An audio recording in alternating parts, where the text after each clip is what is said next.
Hey guys, Bolton here, and today we are going to be going over the top 10 most underrated Ninjago sets.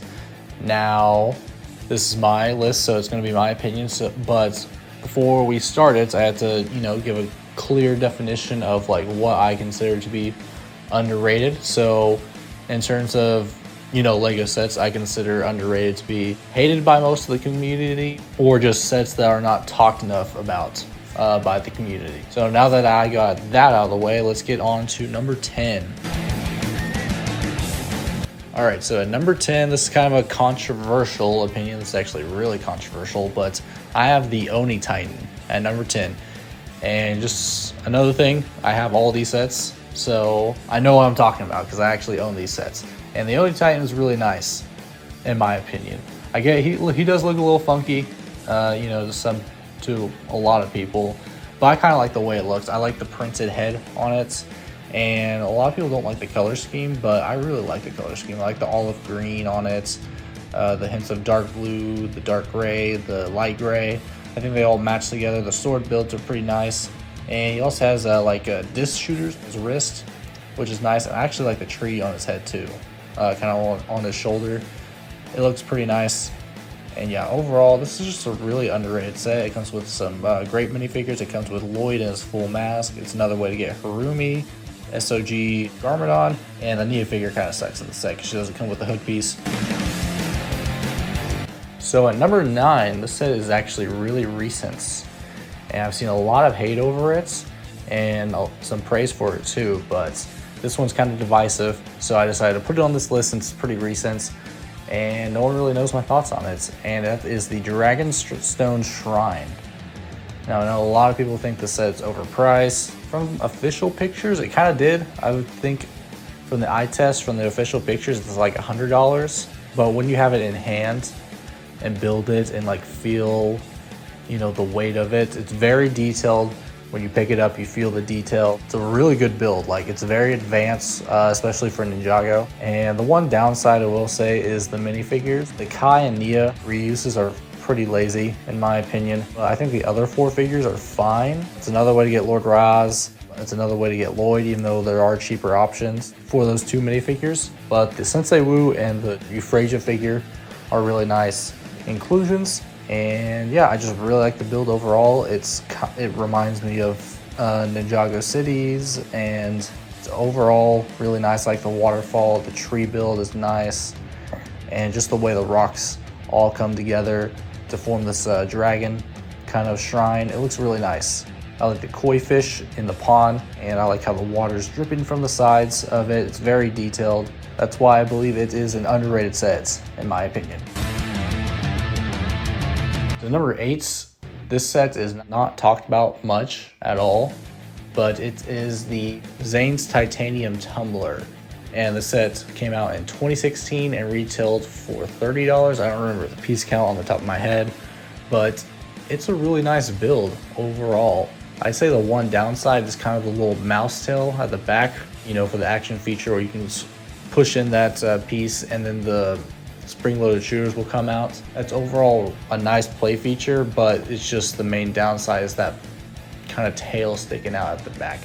Makes it look, kind of weird, doesn't go with the build. But overall, besides that, the build is really nice. It's a nice sticker detail on it. I like the windscreen piece that's used. And the minifigures are kind of lame in this set, I will admit. This is actually the cheapest way to get the Day of the Departed Zane. And the Ninjroids in this set are kind of lame. They don't come with their mask pieces. But yeah, besides that, this is overall a really nice build. No one really seems to talk about this set at all, so that's why I have it at number 7. So at number 7, I don't know how many people feel about this set. I don't see very many people talking about it. I don't see very many people giving it praise. I don't see very many people hating on it. So, I didn't really know if I should put this on the list or not. I don't know how people feel about it, but at number 7, I have the Dragon Pit from 2018. This set retailed for, I believe, $160. Actually, it was $130. I got this set day 1 when it came out, and I think it's really great. It's a really nice just build overall. I feel like both sides of the turrets, the kind of arena make it look good. The dragon head looks good. Really great minifigure selection. I believe you get all 4 ninja. You get Wu in his golden armor. You get the Iron Baron. Overall, this set is just really good. It has some really nice pieces to it. I will say the weakest thing about it is this is the Earth Dragon build. I think that's kind of lame. I don't like how they use the scabbard pieces on the eyes. I don't think it matches very well. And the wings are kind of lazy too. But besides that, the entire build itself is just great. Kind of location build. And yeah, it works really well. So these next 4 sets all come from the same year. And the next 3 actually are from the same wave, which is really interesting to me. But yeah, at number 6, I have the Empire Dragon.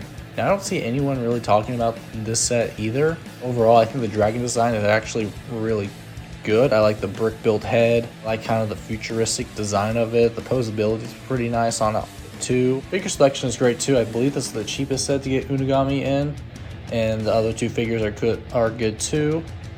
And yeah, for $30, I think it was a pretty good deal back in 2020. And yeah, I think it's a good set. At number 5, I have the Legacy Jungle Raider from that same wave.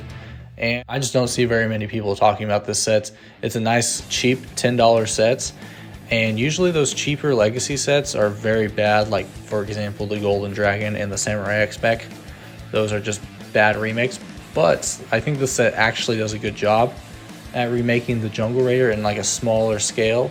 It works very nice. It just does not have that spring-loaded play feature like the original did, but it still maintains the suspension, and just overall it's a nice, simple build.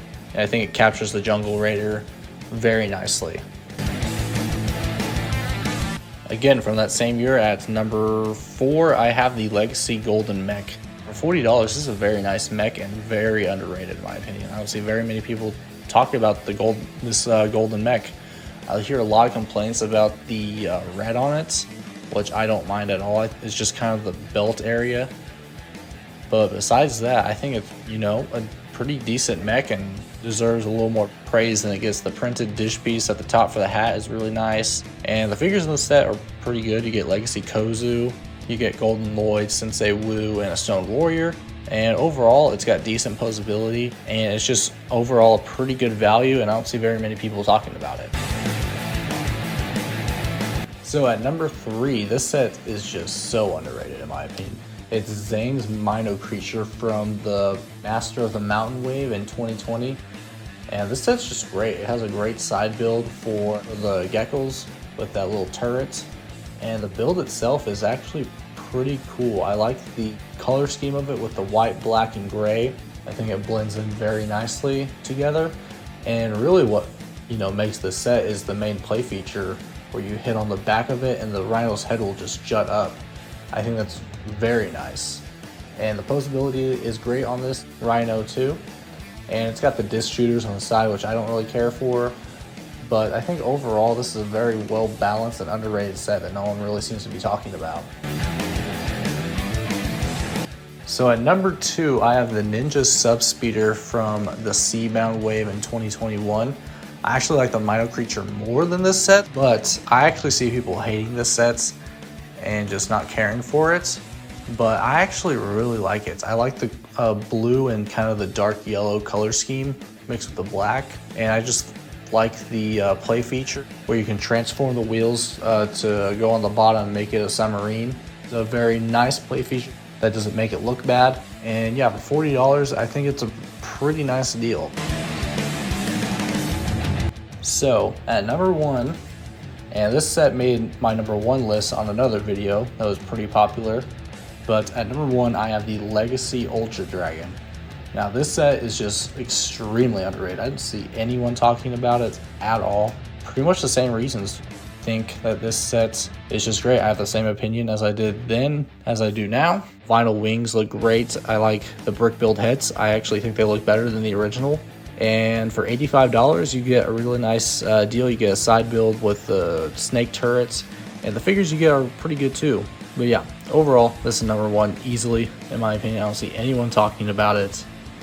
And yeah, that's pretty much it. Make sure you guys like and subscribe, and I'll see you guys in the next video. Bye.